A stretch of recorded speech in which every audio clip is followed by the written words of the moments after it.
guys, I'd just like to say a big thank you to Sintons for sponsoring the event tonight. Lucy and Rob are here, and they have very kindly sponsored us so that we can supply you with beer and pizza. Pizza will arrive later on time. And finally, I guess, just to say that we're delighted to have Jim here tonight. Jim is the CEO of Generate and Digital Youth. He'll be taking us through his journey, his career. He doesn't really know yet, so... It's a long and winding road. Exactly. So yeah, I'll just hand over to Mr. Ian. You've just said all my thank yous. Like I've got a list of things to say. You just said them all. We need to coordinate better. We do, yeah. Can I thank you then? And congratulations on your new stage. Yeah, yeah. On your new stage. And have you checked the new banner out, Paul? Paul, have you seen it? Beautiful face there. Yeah, we need to up our beard game, don't we? I noticed that, Paul. Yeah? Okay, good to go. Right, okay. We've got a hashtag Industry Angel Live, so you could use that. The Twitter feed's industry_angel. Just to rub it in for the people who aren't here. We are Team Sintons anyway. Yep. Thank you very much. Done that. Thanks for supporting us. Actually, in terms of support, if I can just take a couple of minutes to mention the Charlie Cookson Foundation, which is now the Charlie and Carter Foundation. So I'm a trustee of that, some of you might know. And just to thank Kate Anderson from ITC. And we've also thanked Keith James from Anchor Safety, who are our headline sponsors. We're putting a boxing event on next Saturday. And my bout has been kindly sponsored by Carl Buckley from Urban River and Paul Chute from Boomerang. So thank you very much, guys. Your logos will go on the front of my shirt, not on the back, because you mightn't see it if I'm lying on the canvas. I was going to say, what about if you go in the front and you get batters and you got blood all over? That's fine. It's not going to happen. It's not going to happen. So, yes, thanks for that. So, yes, Mediaborn, Gavin G. Forster will be going around with his camera taking some photographs, so thanks, Gavin. So, running order, Jim and I will chat for about 45 minutes. We'll then do a quick fire lightning round. Jim, have you seen one of those before? No. It's really like gentle and informative, and it's good. It's fine. Yeah, it's fine. We'll then take some Q&A from the floor. We'll then do a raffle. Remind us not to do that raffle, because I'll forget. And that's it. We're good to go. Okay? Excellent. Let's get the show on the road then. So welcome to the February 19 live edition of the Industry Angel Business Podcast.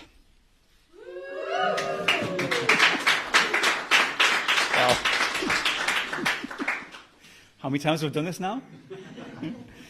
Today I'm joined by the CEO of Generator. Welcome to the Industry Angel, Jim Mawdsley. Thank you. Jim, first time here at 1 Trinity Green? No, I've been before. Oh, right, okay. I've been to one of these talks before a while ago. Okay. Yeah. On the right side of the Tyne? Yeah, Yeah, suppose good so, man, yeah, good yeah. man. Well, my wife would say so anyway, definitely. Oh, Gateshead lass? She's a Gateshead lass, yeah. Yeah, I've done my homework. Who's here for the first time? Yeah. You're kind of a big deal, Jim. I'm shocked, to be honest with you. Thought he's going to come and see me, A, on a Tuesday night in February. There's and B, beer. when Newcastle are playing their home, yeah. I know, yeah, actually. Yeah. But I suppose we're on the wrong side of the town for that. We are indeed, we're red and white over here. Yeah, okay. So, you and I have never actually met, No. so we'll have a nice, natural conversation. And this region's really small, so we're probably only, 6 degrees of separation is probably like 1, you know. But when I think about you, Jim, I mean, I've heard of you, I know you, you're a big, tall, handsome dude with a brilliant beard. That's when I think, but I also think about music when I hear about you, so if you don't mind, we'll start there. Yeah. Because we've got like 30 years to talk about. Yeah. So where Makes did me this sound like a dinosaur. Well, I wrote a piece recently, and the first line of it was like, I've had 30 years in the live music industry. And so you don't want to say that, you sound like a dinosaur. So I just scrubbed it out and started again. You read my notes as well about being a dinosaur, haven't you? So let's start there then. Where did that love of music come from? Well, the love of music, which also reminds me of a panel event where someone talked about the love of music, and then some clown in the audience said, define love, and wouldn't go like. But anyway, the love of music is like where everyone love of music comes from, really. It's just So when I was a kid, I got into. I mean, I got into listening to music through friends, brothers, really. I was about 8, and I mean, I went to a talk by Mark Kermode the other week, and it was really interesting because he said that his favourite ever record was Sugar Baby Love by the Rubettes. Now I'm really showing my age, and that was the first single I ever bought. So I was like, oh wow, that's really interesting. But I got into like rock music really early, like Black Sabbath, Deep Purple, Jimi Hendrix.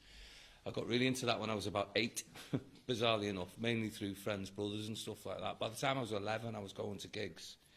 And I was always like, and there was 2 things about gigs. I was like, I always wanted to be in a band, but I was pretty crap, do you know what I mean? I was a crap singer who could never sing the way he wanted to. So I was in and out of a few bands. And when I started going to these gigs when I was really young, I was quite fascinated by what was going on off stage. How you put together, because like going to a gig is like the theatre or whatever, it's an illusion, isn't it? You're just focused on the band, especially when you're young. You just think that the band, that's all it's about. All it's about is the band. You don't think about, that you keep seeing. And I remember seeing these fellas that used to run on and off the stage with guitars and pull leads out the way and stuff like that. And I used to think, what are those guys doing? What's going on? So from there, bizarrely enough, I got involved in this theatre group. But I got involved in the theatre group because they did sort of rock musicals. And the bit that I wanted to get involved with is with the PA and the lights and the stage sets and stuff like that. And then later on, after I realised, I had no future in being a singer, a rock singer or whatever it was, I decided when I was like 17, I think it was, 16, 17, that I wanted to be a promoter. And all my mates laughed at me. They were all like, what's a promoter? What's a promoter doing? You've got no chance. So from there, just jumping ahead a bit, like, I then tried to find a higher education establishment that would have me. And secondly, in somewhere where they had what I thought was a growing live music scene. So I used to read like the NME and the Melody Maker avidly, like you would do if you were into music at that level. And obviously by that time, my musical tastes had altered, changed. I still like rock music, but I was getting more into indie music. It was like the Smiths were big at that sort of time. I still cursed the day I gave away my 7-inch copy of This Charming Man for some stupid reason, which was the Smiths' first. Was there a woman single. involved? No, it wasn't actually. I gave it to a pal of mine. I don't know why I gave it to him. I don't know. Anyway. So basically Newcastle, I sort of identified Newcastle as this sort of place that I wanted to come and see if I could eke out a career in live music. So that was the background. Really. So Newcastle University? No, Newcastle Poly. All right, okay. To do what then? To learn how to be a live music promoter. So no, what was the course? I did government and public policy, as it was called. Okay. Which, may sound a bit odd, but the thing was about it, it was a politics thing, but it stood me in really good stead in the future. I didn't realise at the time. It was because when I was producing a large-scale live music event, it was you knew your way around local government. And it stands me in good stead now because I always knew my way around local government. In terms of funding and putting things on? No, in terms of structure and how they work and what makes them tick and where the interactions are and stuff like that. Do you know what I mean? Okay. And how does that help you in Newcastle in terms of putting events on and how in terms of putting events on, it's helped. I mean, where it's really helped is once you get established and you've done it for a long time, especially the event side. You start talking. You obviously build relationships. Everything I've ever done is about relationships. Do you know what I mean? And you start building relationships first and foremost with key officers. And then obviously as the stuff that you're doing gets a bit more impactful, if you like, then the councillors start getting involved. And then you start learning who's going to be really helpful, who you can actually go to, and actually have discussions and say, look, and that they'll understand the impact of not doing something or doing something. So to illustrate that, a couple of friends of mine, one of them being my best friend, and the other one being a really close friend. It was funny, actually, one of them, they're business partners now. One of them I ran Evolution Festival with, the other I ran Shindig with, if that means anything to anyone. And they're in business now, and they were doing this really ambitious project, which, let's say, was moving a brewery to a park. Okay. And they had 180 objections and not one councillor was supporting them. So they basically came to me and said, can you go and have a chat with some of the councillors that you know and sort of tell them how progressive this is in your sort of usual gentle, persuasive manner. So I did. Shouted at him down the phone a bit. And it was interesting because one of them, he was a cabinet, I won't name names, but he was a cabinet member of Newcastle City Council, said, but I haven't had an email that says blah, blah, blah, blah, blah. So I thought, all right, cheers, thanks very much. And then just got on the phone to Dave and went, you need to write them an email that says blah, blah, blah, blah, blah. Right. And it worked. So it's about building relationships and understanding, you know, because sometimes it's understanding who has got the influence and who hasn't and you know, stuff like that. And when you're trying to pull off things that are like large-scale projects, you know, particularly the music events, that because, you know, we used to have this saying that I borrowed from an old mate of mine, George, but he described it as jazz. He said, like, you know, he basically said, jazz, it sounds like the Martians are landing and they're putting up a shed. And I always used to use that phrase, like, when we were building an event and people were like, oh, it's like, you should sit there in meetings with them going, the Martians aren't landing and putting up a shed, you know. We're just putting a gig on, you know, so. So thinking about that mark on the city then, what are you most proud of? My kids. Professionally. So I'm proud of a lot of the things I've done. I'm really proud of Generator. That's been a big part of my life. I'm really proud of what we did with Evolution.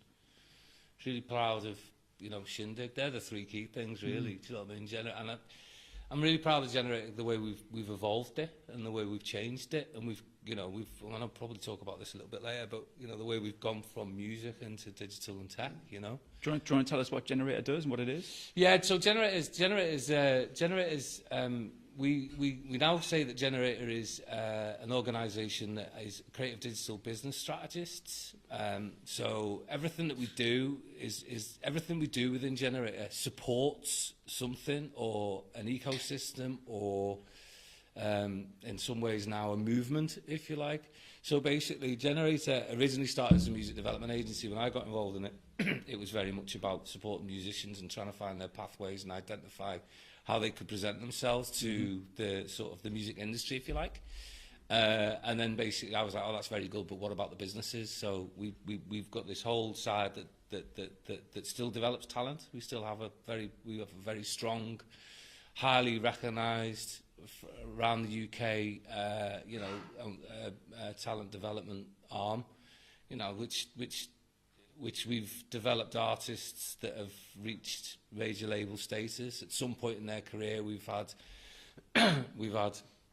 worked with Maximo Park very early on, really early on, showcased them in Manchester where they met a management company. For example, Nadine Shah, who's from South Shields, who we've had work with there, bands from all over the country. We've recently had a lad from Wallsend who so far, since he recorded some tracks with us, has grossed around 200 grand in revenues from those recordings. So, you know, that's very active. And then the other side of it, what we did, so we went and then with our business support, it was originally music, and then we went more and more into creative digital, and now we're edging more and more into tech. And that, again, is around providing business support programs that look towards growing the businesses and helping businesses to grow from, you know, a number of businesses. So, for example, we'll have people in there who are like one or two people businesses, but then we've done a lot of work with teams at like Hedgehog Lab and some of the businesses there, and some of the teams at Atom Hawk, and certainly Orange Bus is another one we've done a lot of work with in their teams and stuff like that. So that's really interesting. And then the third part of what we do and how it links together is Digital Union, which is a membership organisation for creative digital and tech businesses. So it all sort of links together, but they're the three major parts of what we do. I mean, obviously, music's really passionate for you, and I'm sure we all can really hear that.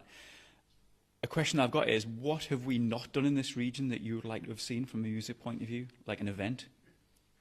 Probably, you know, I mean, when we were doing Evolution, for example, people used to say, like, oh, but it's not a proper festival, and we used to say, well, it is a proper festival, it depends what you're defining it. But I think probably the one thing that I would say in answer to that question is probably a proper, you know, sort of 3-day greenfield site festival. And people have tried. I'll be quite blunt when I say a couple of times clowns have appeared on the scene and done things that have, you know. So basically, if you get someone coming along and they say they're going to do this, and they go out all guns blazing in the press, and they book a few bands and stuff like that, and they get a little bit of traction, and then it all falls apart. It takes about 5 years for an area to recover from that, Right. especially where somewhere like the northeast, because the northeast is the northeast is a tough market. Partly because of the population size, do you know what I mean? And partly because even though, you know, the North East, look, don't get me wrong, I've chosen to live here. I'm passionate about this region. Absolutely love it. It's been extremely kind to me, and I absolutely love it. But you haven't got that critical mass. So, for example, you get a lot of bands that come in from America, say, and they'll go London, Birmingham, Glasgow, Manchester. You know, they'll do that spine. But Manchester's got, it's not just the fact that Manchester's bigger, it's got that sort of huge catchment area. It's 30 miles from Liverpool.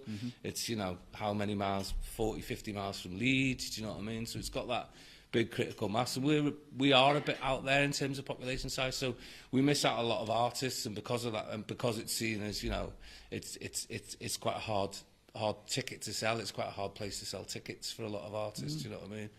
But I think because of that, I think the area has been ripe for a big Greenfield festival, and probably out of all the things that I've not done, and don't get me wrong, I have been down the avenue of working on one. You know, we even secured a couple of years ago, I was working with a couple of guys 3 years ago now, and we secured £500,000 in investment to get one on the go. But then someone, as I said before, this is probably why I'm quite bitter about it, someone at the same time sort of came along and said, oh, I'm going to do one. They completely messed it up. Right. And then it just made it extremely difficult for us to get our project off the ground. Might that project come back? No. Don't well, probably. I think if someone was to approach me and say, do you want to get involved in this and help me do it? Do you know what I mean? I would do it. Yeah, definitely. But in terms of me driving that project, probably not. Okay. We are live streaming over the internet, so you just put that out there. That's fine. Yeah, you're accountable now. If someone comes up and says, I've got a mill. That's fine. Okay, cool. Yeah. So, obviously you must have been exposed to a lot of characters in your time. Thought we'd get asked this one. Okay, so who's the standout then? In terms of... A little bit crazy? Joey Ramone. Okay. Yeah. You can't just throw it out there without telling me why. Because he was just out there, do you know what I mean? Okay. He was just like difficult to... yeah, and Flava Flav was another one. Right. He chased me down the corridor screaming, have you got a can of Red Bull, have you got a can of Red Bull, have you got a can of Red Bull? And I turned around, there's Flava Flav, I was like... And did you? Yeah, I got him a can of Red Cool. Bull, yeah. Joey Ramone's one of me ones though, because I played Space Invaders with him. But he didn't talk to me all the time. No? All the time we played now. He was just, I think he was off his nut probably. Right. It's Joey Ramone, do you know what I mean? So he won clearly then? Yeah, well he won. I was no good at computer games. Right. You know what I mean? Yeah. So let's flip that then. Who's super cool? Who did you really enjoy being around? Well, I used to, you know, I suppose basically the people I've enjoyed most time in my career in music is a lot of the DJs that we used to put on at Shindig and stuff, and some of them you actually sort of, and that was a bit better because when you were doing bands, so like, you know, I don't know what people know, but bands come in, they've got a tour manager, you know, they hardly talk to anyone, It's difficult to sort of, it's not difficult, it's just, sometimes you talk to them, do you know what I mean? Sometimes it's like, you know, they put an aura around them so you can't talk to them and stuff like that. But when you work with DJs, you're very close up. You know, it's quite often that you'll pick them up from the airport or however they're travelling from the train station or whatever, and you'll talk around. You quite often take them for dinner and stuff like that. Do you know what I mean? So you tend to. It was sort of easier, if you like, and just more relaxed and easier to sort of develop a relationship with some DJs. So, like, I suppose back in those days, I knew Carl Cox quite well. John Digweed, Pete Tong, got on with him really well.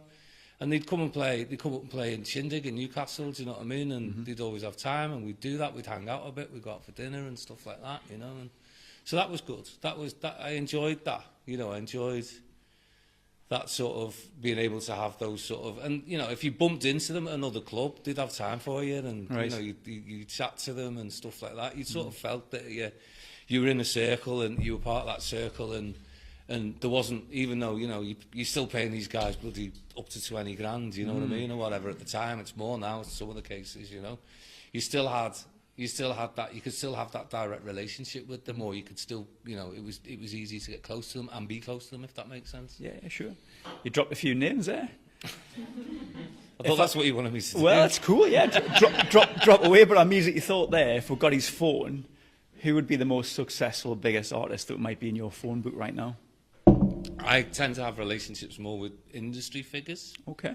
So, record company executives, managers, Text few them, DJs. Let's get the phone out. So, what's interesting me is I was thinking, are you an introvert or an extrovert then yourself? Probably on the spot now, aren't you? Yeah, I'm probably somewhere between like halfway an extrovert. Okay. I don't know, what do you think, Emma? Yes. Everyone's like, really? So, think across those sort of 3 decades in music then, what's kind of your biggest lesson that you've learned across those years? Biggest lesson that I've learned? I mean, you know, but I always used to say that, actually, I always used to say this to promoters who used to come to me and ask for advice, and the biggest lesson is trust your instinct. Okay. And would you say that across all business to us here? Yeah, probably. Okay. Yeah, trust your instinct. I'm usually, you know, if on occasion when I've gone against my instinct, it's ended badly, you know, or it may not, you know, not in disaster, but it's not worked out, say. And I just learned really, really early on, trust your instinct. Okay. So when you said they're not worked out, some of the things that you've discussed have been like big events with thousands of people there. Have you ever doubted yourself that it mightn't come off? Yeah, I've done smaller club nights where probably because they were more to do with personal taste, you know, and you get involved in doing them because you're really excited about doing them and what that means in terms of personal taste for music. But you know, they're the ones that have always been the ones that haven't really come off. Do you know what I mean? So. What, has it been a disaster or? I've never had any big disasters, no. Right. I don't think, no.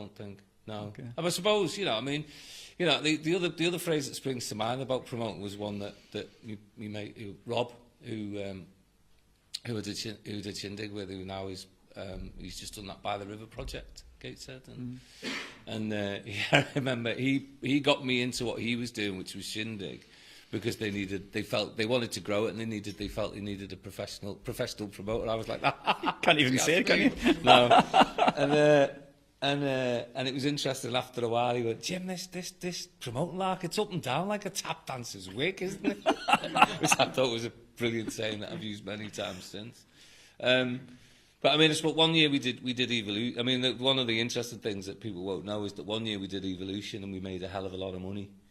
And Dave and I sat there and said, what should we do with this money? And then bizarrely enough for us two, we very sensibly said, let's just keep it in the bank. Yeah. And the following year, we lost a load of money, but we had it. Right. Do you know what I mean? Okay. So it wasn't disaster. Do you know what I mean? Is that a bit of advice you've just gave us there about kind of, you know, going with your gut and trusting your instinct sort of thing? Yeah. What was the best piece of advice that you've had, and you've took on board? Trust your instincts. No, I don't know. I think, you know, it goes back to that. I suppose it goes back. I remember early days. My first ever business was like a promotion business, which we had a little magazine and stuff like that. And an interesting piece of advice I got was very much always like, make sure that you're getting something out of it, you know. And that, you know, it was monetary. You know what I mean? It was like, you know, don't, you know, always make sure that you're getting something out of it. Always make sure that you know, and I don't mean, you know, that can be perceived as like, oh, take loads and loads out of the business for yourself. But it was just always, just make sure you're always getting something reasonable out of the business for yourself, you know, while you can, you know. So at least, you know, if you look back and it doesn't work out, at least you've had something out of it financially. Yeah. I mean, most of the businesses I've been involved, I've had loads more out of than finance for obvious reasons. Yeah, of course. Quite exciting. Yeah, in a lot of ways. So think about like us here and who we are influenced by. You're quite unique, I'd say, in terms of your experience and your background. So who's been an influence on you? Oh, several people over the years, you know. Several people. I mean, I remember So I basically, so as part of my early live music career, I was like the ENT officer. So how I got into promoting was I was the ENT officer at Newcastle Poly for 2 years, and I just thought, well, this is brilliant. This is like an apprenticeship. Do you know what I mean? But within very quickly, I was booking bands like the Ramones and the Damned and the Pixies and all these sort of bands that were around at the time. So it was like a bit of a baptism of fire, but I did quite well at it. And I remember at the time, just before that though, around that time, there was also this thing going on, because when I first, before I started that ENT officer gig, I went to work in a pub called the Egypt Cottage on City Road. And that might mean something to some people, that might mean not. But the key to it was next door to where they filmed the Tube. And it was the pub that was next door to where they then, after the Tube finished, they ran another music show called the Roxy, which at the time they were trying to sort of vie for that Top of the Pops territory. And the reason I went and got a job there is because all the record company executives used to come in there talking about their bands. So he used to get hear about all these bands that they were investing loads of money in. So like I put Deacon Blue on for 60 people. Oh, yeah. And then people would be like, well, putting them on, like, you know, later on, and people like, why are you putting them on? They're rubbish, do you know what I mean? And I'd just be like, well, just sell tickets, what are you on about, you know? It's all about, I remember going to this chat once, and the president of Live Nation Europe was doing this panel session, and they opened it up to questions, and this guy asked him a question that went on for about 10 minutes, this question. And at the end of it, he said, so what is your renewed strategy? And he just turned around and said, I'm a promoter, I've only ever had one strategy, sell tickets, that's it. That's our strategy. But earlier on in that, so I used to hang around with these guys who were like, you know, one of them was now is a massively successful live music agent. I don't know where I've gone wrong. Massively successful live music agent, TV producers, all these sorts of people. And I was like trying to get a job in London. And they were like, why do you want to go and do that? Why don't you just carry on what you're doing, carve out a niche for yourself up here? You'll have a much better quality of life. And I think that's the one key piece of advice that was given when I was young that's born to be true. Do you know what I mean? I think you can go and get lost in all of that. I mean, yeah, you can make it, but you can get lost in that London thing. But to stay here and carve yourself a niche out and, you know, and do and have the freedom to flip and change and be agile, you know, about and fleet of foot about what you do has been very much something in my career. So that was a really key early piece of advice: stay here and carve yourself a niche. So in terms of agility, do you feel like you've got that now with Generator? Yeah. Yeah? Yeah, I do, yeah. I think, you know, we tend to, Emma's probably, I'm not and I'm looking at Emma now. Yeah, I mean, you know, the one thing about, I'll illustrate it another way. There's a guy that is quite a well-known figure who's on our board now. And he's very well known for being in the innovation space. And I heard him talk at an event, and then I heard him talk at a second event. I said, I really like what this guy's saying, do you know what I mean? Don't really understand what innovation means, but, you know, I really like what this guy's saying. So I approached him, I said, do you want to fancy having a cup of tea sometime or a bit of lunch or something? And he said, yeah, I'd really like to hear about what you do. And I was like, really? So we went and sat down, and he said, just tell me about what you do. And I told him about, and at the end I told him how we'd made the journey, and I told him about what we do, and I told him how what we tend to do is go and listen. We have a programme, yeah, okay, so we might have a European programme, but what we tend to do is then we go out and talk to businesses and go, what's going to work for you? You know, we're sort of like, you know, we're not just going to go, right, this, and this, and then that's what you're doing, do you know what I mean? It's very reactionary. And the other thing that we've done is that we've kept quite a small team, and then we bring in people that are specialists to deliver the specialist support that we need to give to the businesses, rather than trying to work with a larger team of people and just going, oh, can you do that bit, if you know what I mean? So when I sat down with this guy, you know, I just basically told him all this and told him about all the different things we've done and how we changed and how we're quite sort of agile and flexible. And then I said to him, we just make it up as we go along, really. And he just went, does it work? And I went, yeah, it works. He went, that's innovation, Jim. Nicely done. So, you know, yes, we're still, I like to think we're still very agile and fleet of foot, and we can change quickly and pivot, you know. So thinking about that chap that you mentioned there then, have you had a mentor across the years in your roles? Is that a thing? Yeah, they've sort of changed. Yeah, they've changed. I mean, I had one guy I had one guy in particular that springs to mind who was on our board for a while, And he's a really interesting guy, because he was a guy called Tony Wadsworth, and he'd just finished his stint as the chief executive of EMI Records, and he was, the reason I got him to be on the board was because he'd been given this role as a visiting professor at Newcastle University. So I thought, ooh, you know, at the time, this is going back about 9 or 10 years, at the time I thought it would be really good to have someone who's that well thought of in the music industry. Because this is the guy that signed Robbie Williams and Blair and stuff like that, amongst many others, you know. And I thought it would be really good to have someone of that stature in the music industry to sort of help us on our journey and be an ambassador for us and stuff. And he was fantastic. He was absolutely brilliant. But you know, he used to. I found out quite early on that I didn't realise he had such close association to Newcastle. It turns out he actually had friends that I knew. Do you know what I mean? Which was really bizarre and stuff like that. And you know, one of the first things he ever said to me was, "Where's this festival?" Because we were doing the festival at the time. "Where's this festival?" And I went, "Oh, how well do you know Newcastle?" He went, "Probably better than you think." And I was like, "Well, do you know where the Free Trade pub was?" And he went, "Yeah, yeah." He goes, "My best mate was P. Zorty." And I was like, "What?" And that's a guy who used to run the Free Trade years and years ago, you know.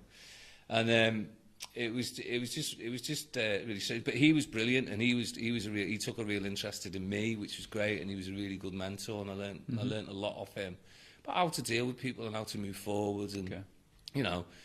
You'd have it would just be great, and those sorts of people are absolutely essential, I think. I mean, at the minute, I'm looking for a couple of new mentors, because I'm sort of, and I've been talking to a few people about that, because I think we're going in, you know, we're now, the business, if you like, the organisation's going off on a bit of a new road, if you like. We're trying to make sure that we take some of the best bits of our offering and commercialise them, if you like. Do you know what I mean? So that's a bit different.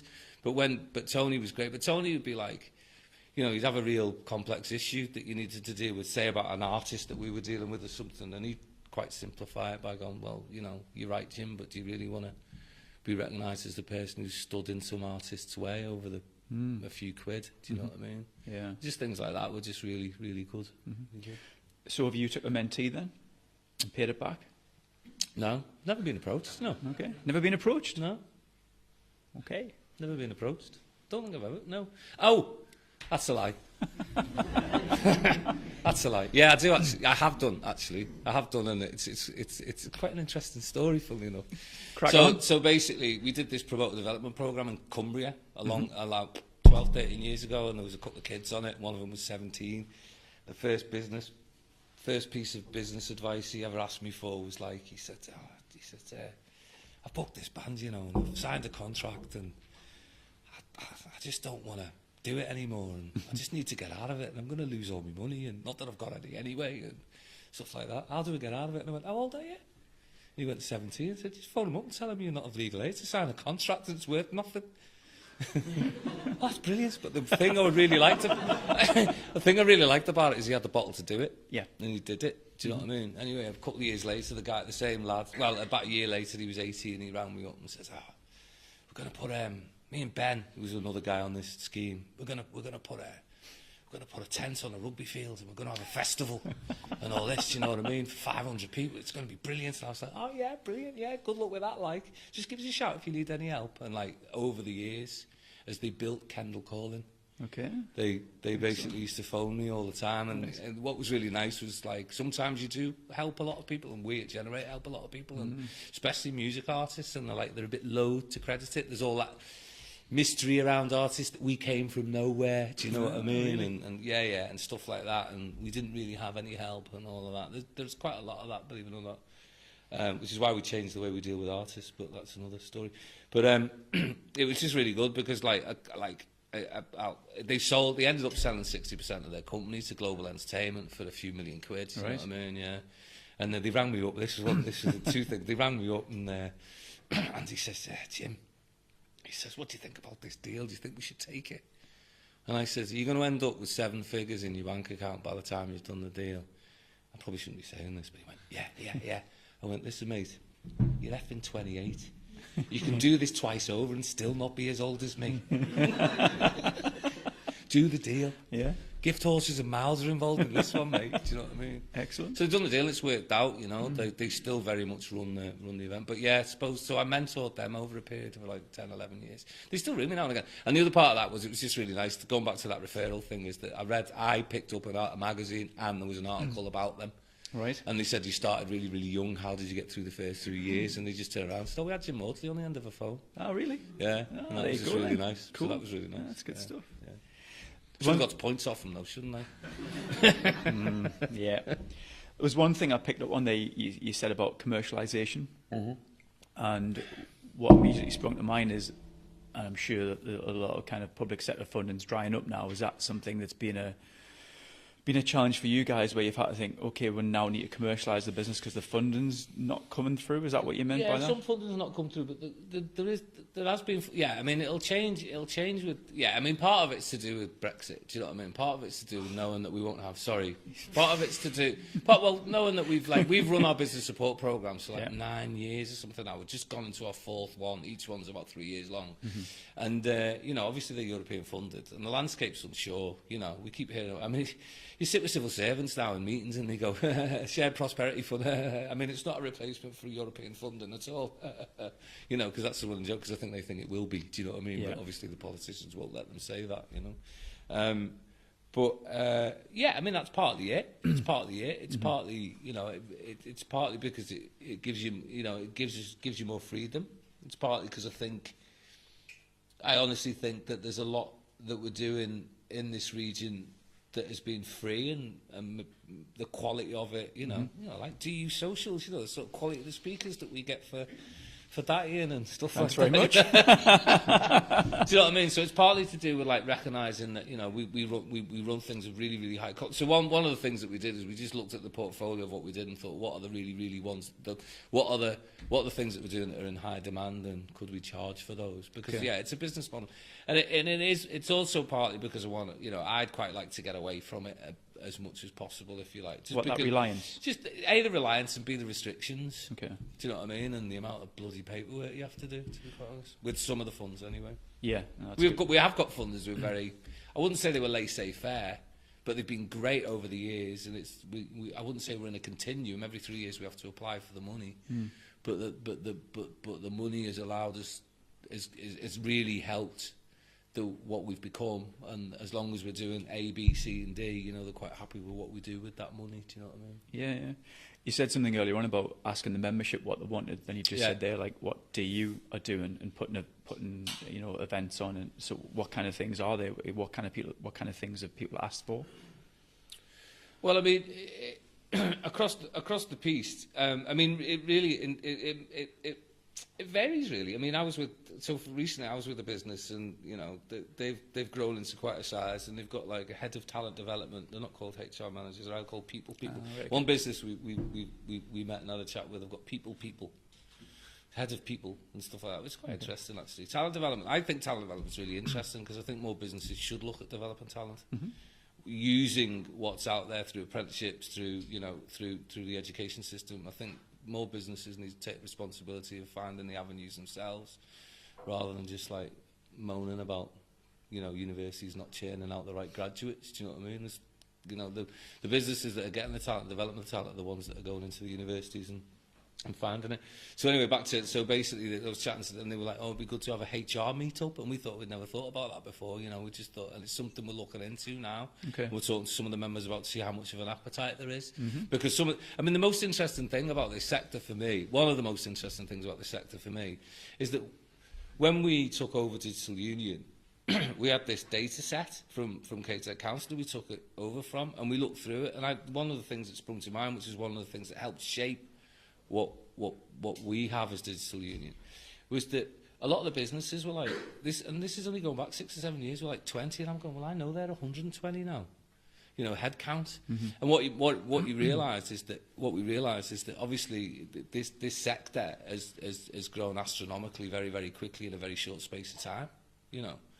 So what we thought about Digital Union was that we needs to be more of a representational and campaigning organisation, rather than just being a networking So what we do is that so obviously we had the manifesto last year where we had a big open space event. We had about 100 businesses come to it. We had loads of topic areas that we discussed, and then we boiled it down into like a 12-point plan, you know, of what they want to do. And a lot of what they want is around, it's very much, you know, skills and people driven. You know, the biggest challenge, I think the biggest challenge for nearly every business now is growing businesses, getting the right talent into the business. So I think the businesses are very concerned with talent. They're very concerned with they're quite concerned with how much attention they have. Okay. You know, what I mean by attention is just, it's part of it. A lot of it is to do with the talent relationship, because a lot of businesses don't shout about what they do because they're too busy doing what they do. You know, so you know, one of my favourite ones is like, you know, I've just moved to colour codes. So me and my wife were trying to get pop cards and stuff on the metro. I'm sure all of you have had this experience, and it's the worst website I've ever come across in all my life. Trying to top up a pop card's like takes fucking half a day. Do you know what I mean? So I was having this rant, and it's about businesses in the region, and I was like, you know what really annoys me about it? What really annoys me about it is the fact that the company that runs the Paris Metro and the Oyster card system's based in Stockton. Do you know what I mean? And hardly anyone knows things like that, you know? It's like, what Zero like to do. And I did a talk last year for I thought was going to be about 30 kids, and it turned into 400 kids. I was like, oh my God, I walked into this room, you know, there. And I just basically did it. I did some slides, and I basically just talked about, like, look, this company does this company does that, this company does that. Then put the names of the companies up. Has anyone heard of them? None of them, you know. And I said, they've all got one thing in common. One of the companies was Zero Light, one of the companies was Orange Bus, and I was showing their stuff they do for Sahara Formula One. Well, obviously, Zero Light with what they do with Audi and etc. And the other company was Atom Hawk, about what they do with their sort of, you know, the stuff they do for Marvel and Guardians of the Galaxy and various other things. And I just said, these have all got one thing in common. If you stand on the Tyne Bridge with a strong arm and a golf ball and went one of three ways, you could probably hit their window. Right. Do you know what I mean? To illustrate that all these amazing businesses are doing something. So it's basically, it's the attention, because they want people to know, they want young people to know, and they want people to know that these businesses are there and they're doing amazing things.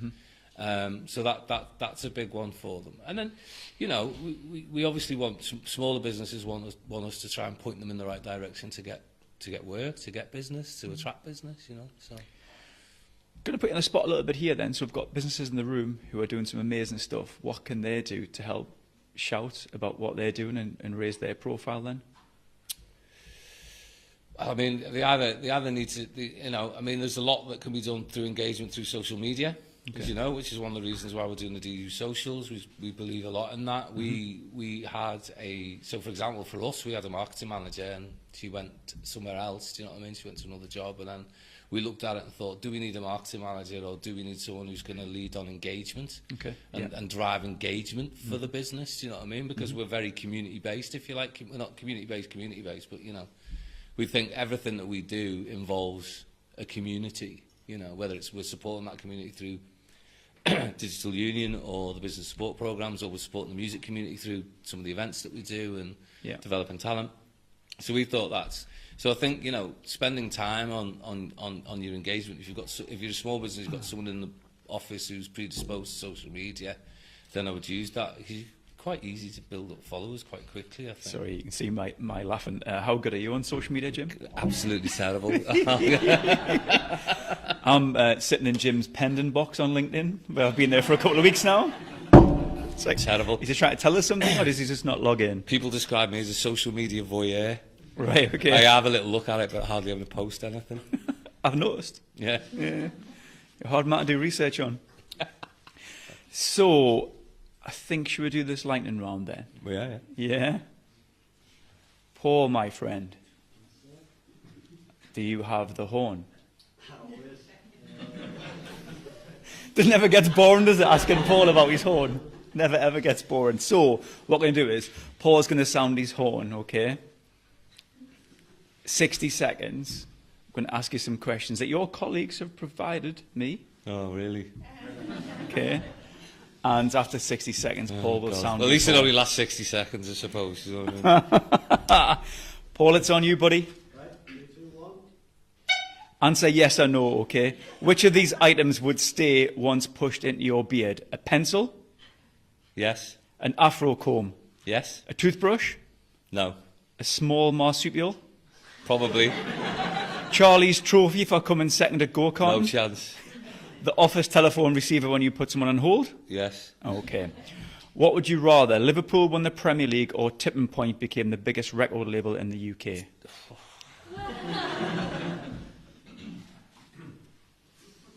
I'm looking at my old friend Colin there, who's also a big Liverpool supporter. Is he? Tipping became, I would have to say Tipping Point became the biggest record. Well, Colin might like this one. Would you rather wear an Everton shirt to watch every match or a pink Kappa tracksuit to do every presentation and speech? Pink Kappa tracksuit. Pink Kappa tracksuit. We'll organise that. Who's your favourite recording artist? Oh, changes on a weekly basis. Okay. Who's the most annoying one you've ever met? Ben Watt. Do you know who he is? No. Ben Watt was the singer and everything. He was the sort of he was the other half to Tracy and everything but the girl. Right, and he's annoying. Yeah, because it was that classic case where like I absolutely loved everything but the girl. You know, being see them at the Albert Hall and he I don't know if you know, but he went from being a sort of indie artist to being a dance artist and a DJ, and he played Shindig, and I just went up to him and started going like, you know, really liked your music in the early days, not being like, gushing or anything, and he's went, whatever. And I went, hey mate, I'm effing paying you. Yeah. Never met your idol, eh? Yeah. No, I've met my idol, and he was amazing. Who's that? Kenny Dalglish. Oh. Shall we keep going? Yes. Okay then. Would you rather drink Foster's for the rest of eternity or suffer an eternal round of ERDF funding?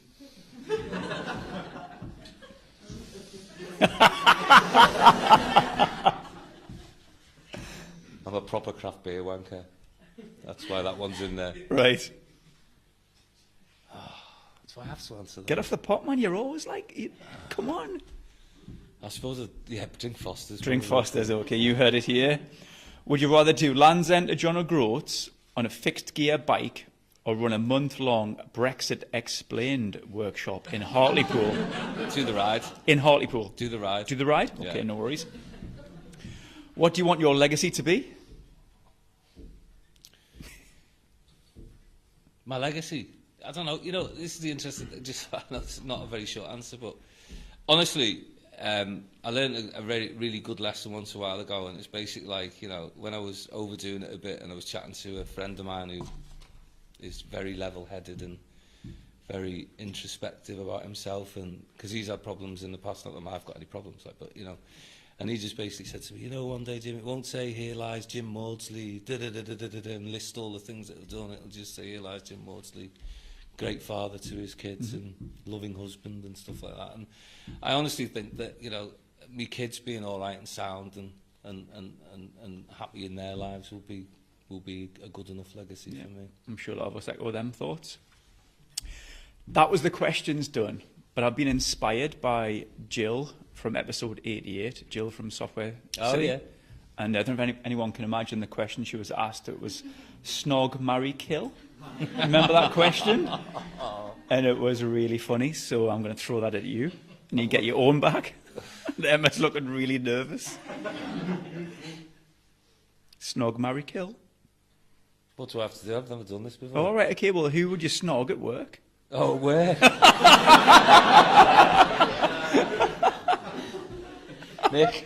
Mick, right? And then who would you marry and who would you kill? I'd marry Emma.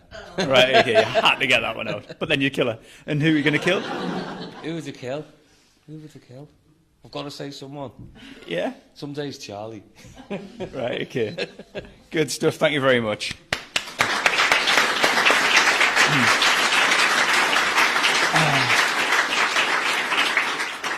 Okay, there's going to be some questions here, Jim, I think. So should we take some from the floor? Yeah. Okay, good stuff. What we'll do then, if you pop your hand up, I will... Hang on, Lee's telling us to do something. Repeat the question, thanks. Okay. Repeat the question back into here so our listeners at home can hear. All right? So if you've got a question, nice and short, not too long or techie for us. So who's going to go first? That'll do me. Come on. Yes, Carl. What's your view nowadays on producers seemingly controlling the music industry? What's your view on producers controlling the music industry? I'm not sure that they do, really. I'm thinking, say somebody like Calvin Harris, Yeah. who seems to just be everywhere. Yeah, he's a nice bloke. I met him once. Calvin Harris. Well, I think, yeah. I would frame it I get what you're saying, but I would frame it a different way. What is annoying? Yes, I agree. What is annoying is that producers, songwriters are controlling the industry, but that's also symptomatic of, you know, the whole way that major record labels want to manipulate artists. So basically, you know, they will go up. I mean, this is obvious. They will go after good-looking boys or girls that can basically, and they're good singers and they can dance and stuff like that, but they don't write their own music, you know. And the worst ever time I've ever heard this was years ago. You probably remember there was a program called Pop Stars, and the final 50 were in an audience, and one of them stuck their hand up and said, "Is it true that I can earn more money if I write my own songs?" And they said no. And that is the biggest lie I've ever heard in my life. Do you know what I mean? Because basically, you know, you make money on publishing. It's the songwriters who make the money. It's publishing. You know, a lot of people go, oh, they make a fortune live, but a lot of people don't perform live. But if you can write good songs and publish them, I've got a pal who, you know, was fortunate enough to write several global hits. Do you know what I mean? He was in the Lighthouse Family, you know, and you know I mean, they've gone years ago, but they were global hits, and they get played on the radio all the time, loads of places, and every time it gets played on the radio, he picks up a royalty. Do you know what I mean? But he gets that because he's a songwriter. You know, it's more the publishing side. So yeah, I agree with that way that it's gone. You know, has dominated the music industry, and it is, and it's a bit unpalatable for the likes of for me, who wants to see more great artists coming to the fore. Calvin Harris is all right though; he's a nice bloke. Calvin Harris used to. A couple of mine ran a club in Carlisle, and they had a guy from the Borders who was the DJ, and he used to bring his little nerdy mate with him all the. You know where this is going. He used to bring his little nerdy mate with him all the time. He just used to stand at the DJ booth and like watch the records and listen to the music. And it's Calvin Harris. And apparently he did that for a couple of years, and then he went on to being this, you know, biggest. Calvin Harris is a good example because he's the biggest published. He earns more than anyone as a songwriter. Interesting fact for you there. Thank you very much. See, on the spot there, weren't you? And you came up with the goods. Yes, sir. How do you rate the scene in Newcastle for the venues, DJs, and actual bands themselves? Newcastle's got the widest and best range of venues in any provincial city in the country. Full stop. You know, you know. I mean, and you can talk about theatres there. There's more theatres in Newcastle than there is in, say, Manchester. You know, you've got a really wide. I remember there's this thing. Well, we'll talk about this one first. There was this thing about there's a movement in London that's to do with it came from London mainly, that like property developers were going in and then complaining about the noise and shutting venues down.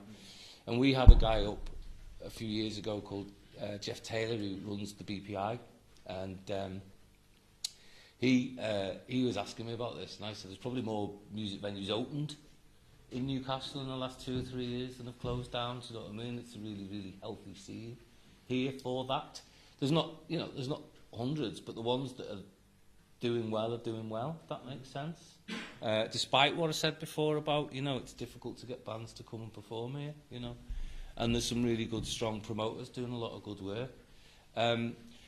DJs, there's a couple of guys, one's called Patrick Topping and the other one's called Richie Ahmed. If that means anything to anyone. Is he? Well, you will know that in the last 5 or 6 years they have gone from playing.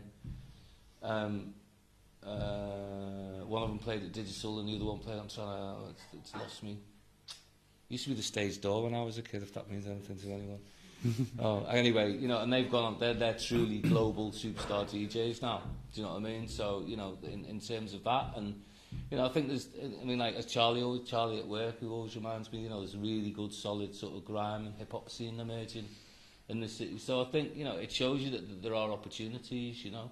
And, you know, some of the artists that we've mentioned before, I mean, I'm not a believer, you know, there used to be this thing where, oh, it's Sheffield's turn and there's loads of things happening here. When's it our turn? I don't believe in that. I don't believe that happens. And, you know, we've had in the last 10 years some really, really great artists at different levels, do you know what I mean? And obviously the latest one who's got the biggest chance is Sam Fender. You know, and he again is another art. He's just won the the Critics' Choice at the Brit Awards. And you know, again, in his early days, we helped him, and we certainly helped develop his manager, who also manages Ben Howard, and his managers from Time Out as well. So you know, I think there's pockets, but there's only pockets anywhere else, if that makes sense. I think it's quite healthy. I think the music scene in Newcastle, particular, is very healthy. It's just attracting the bands to come into the problem. Yeah, but that's about the ability to sell tickets, though, isn't it? And that's what I meant before about the population size. Yeah, yeah. You know, that can be about the population. It's not an unwillingness of people to go out to gigs. It's just the fact that, you know, we may not have the critical mass of population to support that, you know. I mean, I think, you know, if we're going off on a slight tangent here, people coming to me a year ago going, oh, we're building this 12,000 capacity arena in Gateshead, and I was like, is that wise? You know, there's a reason why the Leeds Arena and the Liverpool Arena are doing well, and that's because there's 7,000 and 8,000 capacity. Do you know what I mean? So that they're selling out, and bands want to sell out. They don't want to go to an arena and sell 10,000 tickets and there being 2,000 spare. They'd rather go sell 7,000 tickets and the 7,000 capacity. That's how they see it. Sold out. Do you know what I mean? It's important. Sorry, long answer. Yes, Jane. Following on from that, Newcastle is such a good live place. Where do you take Mrs. Mawdsley for a good night out? Where do you take Mrs. Mawdsley for a good night out? I thought this was going to be HR related because you mentioned HR before and you just... No? Okay. Got to be careful here, haven't I? You haven't met my wife. Is she watching? No, she won't be. Oh yeah, that's true. You might have done. Where do I take Mrs. Mawdsley for a good night out? Mrs. Mawdsley likes dancing on tables and getting quite raucous. Do you know what I mean?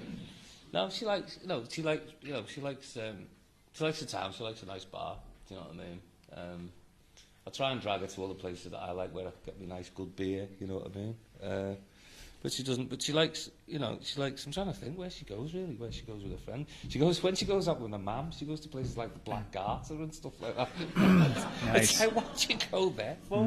But they love it. Do you know what I mean? She's a great people watcher, my wife. Do you know what I mean? She likes going to all these funny places and just sitting in the corner with a glass of wine and watching. And then she has too many and starts dancing on the table.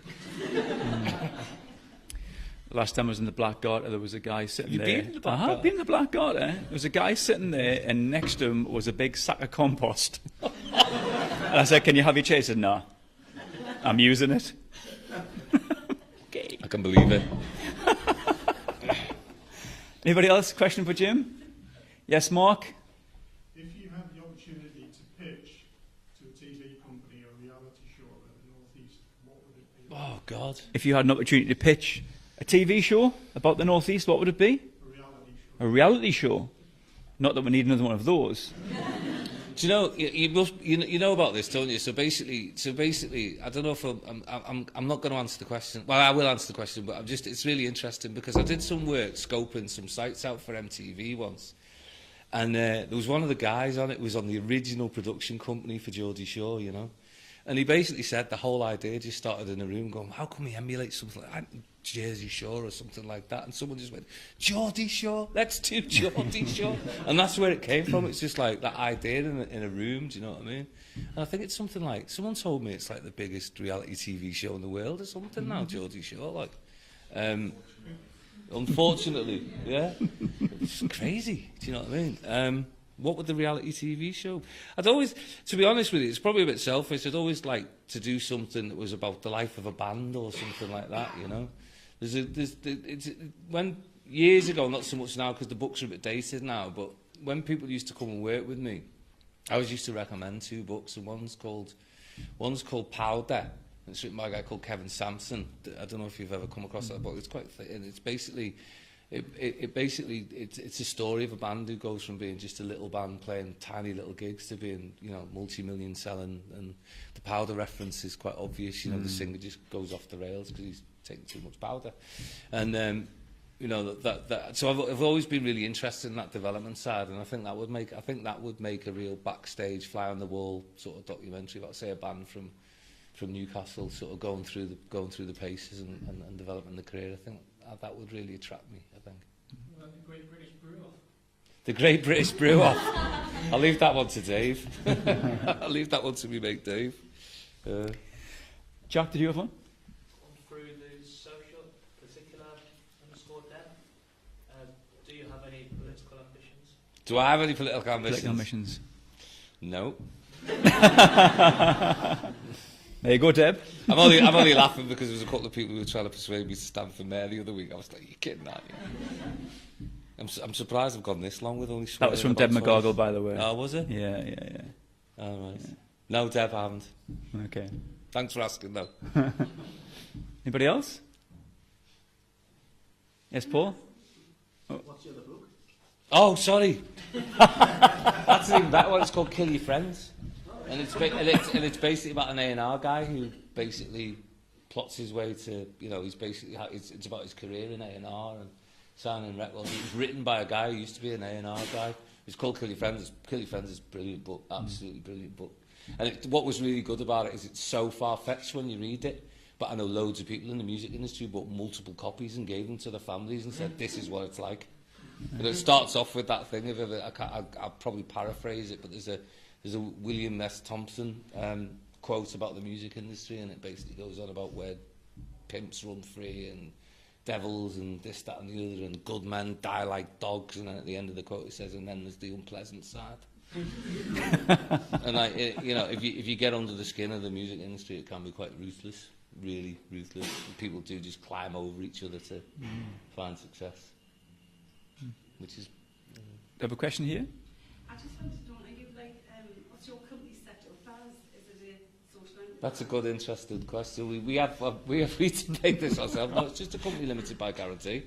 But we've got I would like to. We've got but everything. If we make a surplus, we just plow it back in.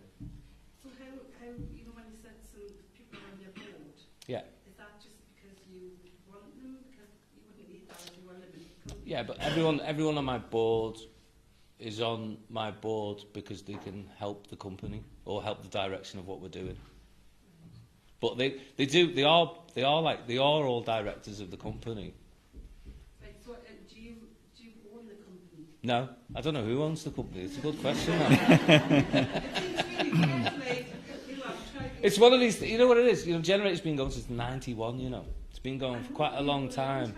So I think it's just. I don't know. Maybe Dave Cross does. Maybe he's got all the shares stuck away somewhere. I know Dave, and Dave's one of my board members who founded the organisation. Yeah, he was one of the founders, but then I'm thinking because you get all the funding, is it like a social enterprise? So it is a limited company. No, we just set it up as a limited company, and to be honest with you, that way it's given us a lot of freedom to be able to do what we want to do. Do you know what I mean? We don't have to worry about any charitable governance or what happens with the profits because we're officially not for profit. But we do put it all back in, and we're fortunate in the years when we've made a surplus. And there's that whole thing about funded organisations that you might get 200k in March. Do you know what I mean? And it's like, by the definition of HMRC rules, that would look like a profit coming out of the end of the year, but you'll get it in March because it'll be spent on the 2-year programme. So we have to be we have to be quite careful how we talk to HMRC. But it is always money that is, and if we do make a surplus, it goes back into the activity, goes back into just doing more support, really. Okay, I've seen the pizzas arrive. Got one more question. Dennis? Jim, the digital creative tech sector is a growing sector. It's an exciting sector. However, in education, lots of businesses say that young people are not being prepared for the world of work. You've done a lot of work in education yourself. If it was down to you, what would you change about the education system?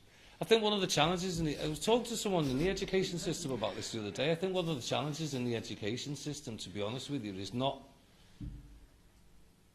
how do you attract? Here's a question: how do you attract?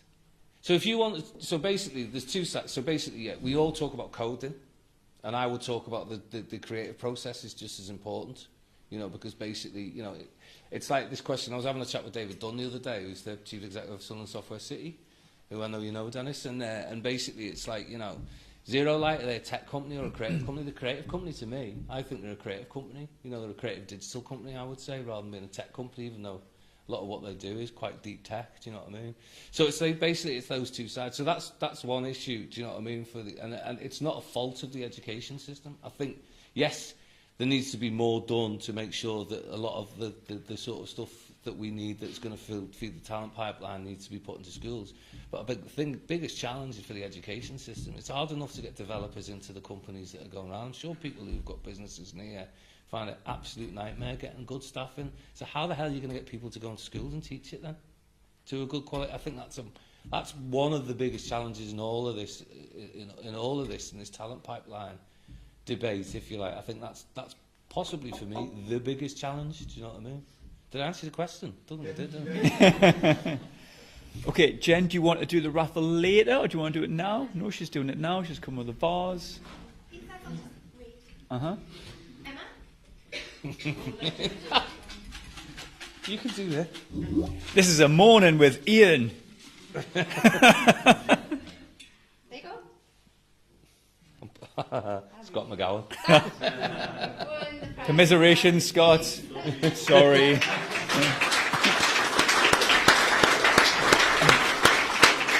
It is transferable. Yeah, it is.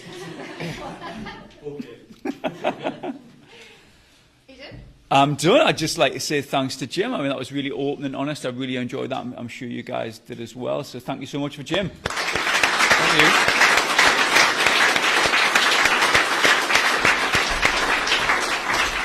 Pizza and beer? Pizza and beer. Thank you so much. Cheers, man. Enjoyed that. Thanks, Jim. Really good. Really enjoyed that. Excellent. Well done. Oops.